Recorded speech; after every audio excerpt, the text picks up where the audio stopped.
A teenage art student from York is following in the footsteps of Greta Thunberg in raising awareness about climate change and ocean pollution in a rather unusual way. Briony Wilson has created a short film called The Wail, featuring caricatures of Donald Trump and Chinese President Xi Jinping fighting on Scarborough beach to a soundtrack of whale cries and Greta's speech. Briony was inspired to act after reading the story of a whale washed up on a beach with a stomach full of rubbish. Phil Chapman reports.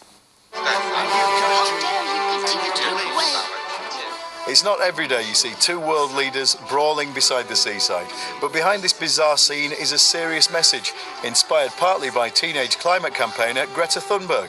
Greta Thunberg's a massive inspiration because she's kind of got it on such a global scale and speaks for so many young people. I saw an article online about a sperm whale found with a massive ball of litter in its stomach, and it was found dead. And they say they didn't really know whether it was the litter caused its death, but it was just the kind of shock of that and the innocent creature dying, because it was like no fault of the whale, but we just know how it's happening on a global scale, and bring it down to kind of some one creature kind of makes it so much more kind of personal. But why lampoon these particular leaders?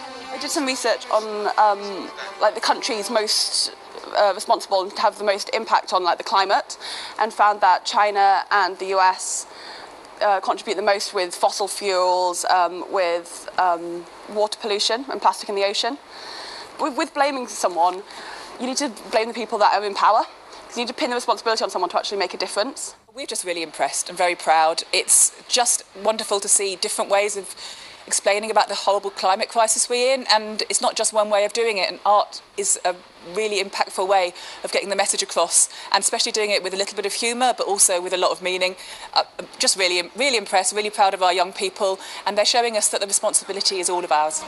Now Briony's hoping Greta Thunberg herself also gets to see her seaside satire. Phil Chapman, BBC Look North, Scarborough.